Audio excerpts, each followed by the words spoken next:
best combinations is in size and speed. He starts, everybody says it. I remember I was with Trent, we were watching video, and we can't let him get started. That's much easier to say, and I think I'm sure Derek would say that. I'm not really ready to interviews, but their offensive line is really good, and their scheme is really good. So this is a really good offensive team led by one of the best players in the NFL. How difficult is it game planning, knowing potentially you may not have Julio, A.J. Brown out there for the Titans, maybe somebody else, maybe a different looking receiver? Well, I was talking to Shaq about that, Shaq Griffin today about that, and that's you got to plan as if they're playing. It's like going up to bat and expecting a curveball, and they throw you a fastball. So you expect a fastball and react to the curveball. You talk about the progress this team has made from week 1 to week 4. And it's evident, I think, for everybody. But what are you seeing that you're most proud of that they're doing better? It's one of the best locker rooms, if not the best locker room I've ever had. I mean, the halftime, the energy, the pulling for each other, the fact that there's been some guys lose a bunch of games, and I mean the fight, man. You're talking about going in that environment last week. Our quarterback, just the poise and the growth he's had. Coach Schottenheimer and Bev, I think they've done a great job. The game's starting to slow down for him a little bit. We're combining the spread along with more traditional NFL, which is a lot of where his comfort is, which is exactly what I envisioned when back in months ago. So there's a lot of, the team's very close. The reality is we had 2 really bad injuries, too, of guys. A.J. Cam was playing very well, and DJ was just coming on, and so someone's got to pick up the flag and go. So, I told the team today, I love the team. This is a good group of dudes, man, that work hard, and I believe in them. And our staff believes in them.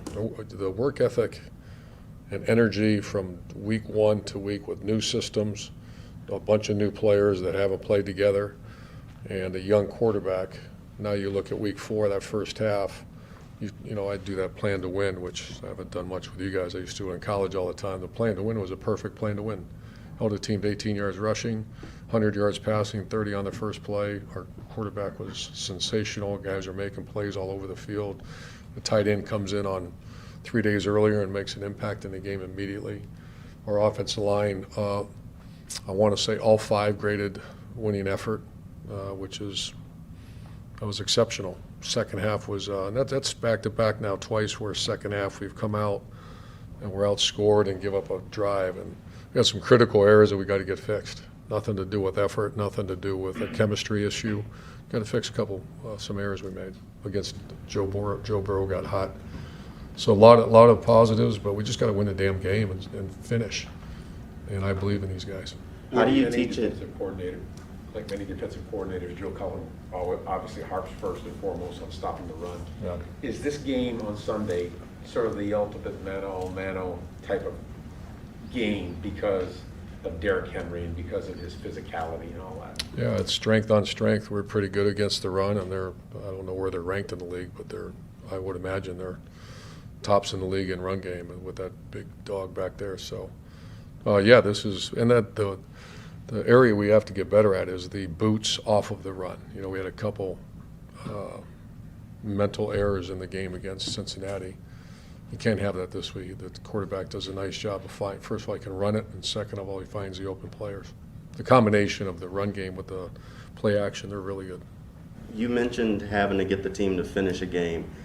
This team looks like they've improved each week, and you're finally knocking on that door, and last week they just didn't close it out. Is that something that you can teach a young team? I mean, this is a team that hasn't won a game in a while. Do you have to learn how to win? Absolutely. You look, I try to find the bright spots to talk to our team about, and you look, and the reality is that the Cardinals are one of the best teams in the NFL. They're undefeated. They're playing at a high level. There's at one point we had them, we should have been up 21-10, and playing hard for our home crowd, and then the second half, I'm looking at conditioning, but I don't believe it is. I'm looking at mental errors. That's what I'm seeing. Do you think it's that guys just want to win so bad? I think Shaq mentioned that, everybody wants to win so bad that some guys are just freelancing a little bit, trying to make that big spark play rather than just doing their job. I've had that comment to me because some of our better players are making a few mental errors, and it's certainly not that they're not capable. I think they're trying to put it on their shoulders to go make the play. Where is Josh Lambo mentally? Pretty good. He's pretty good. He's we're gonna him and Matt are gonna. There's gonna be a little competition to see who kicks, but Josh is in a much better place right now. So if he doesn't win that competition, is he gone at that point, or?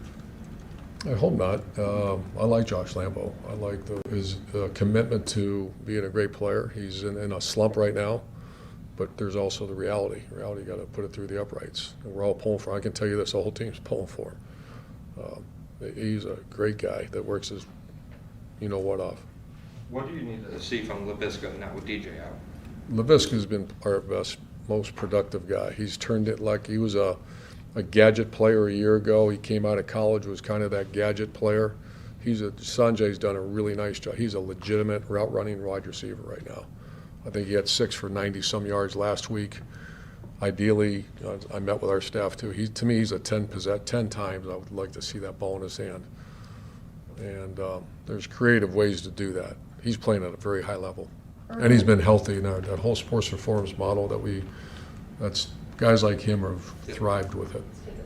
What have your conversations been with Trevor this week about things that happened on the field, things that happened off the field over this last week? Yeah, he's been great.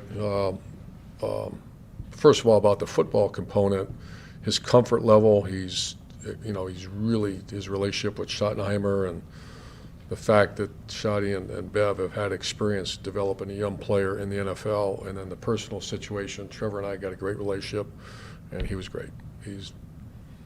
We talked it through. Are you still I mean, obviously, 0-4, and then these distractions for a young man like that. I mean, he only turns 22 today.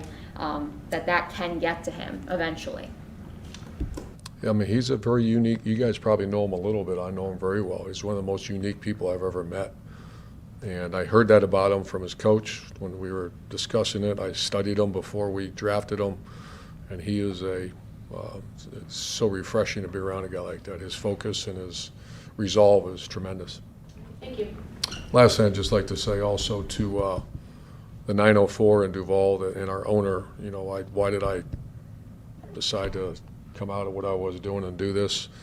Our owner, I just became, admire the guy so much. He's become a friend. He's a guy that like I said, I just admire. Jacksonville I know very well. I know our fans have been hanging in there with us, and I apologize to them. And want to make that perfectly clear. Thank you. Sure.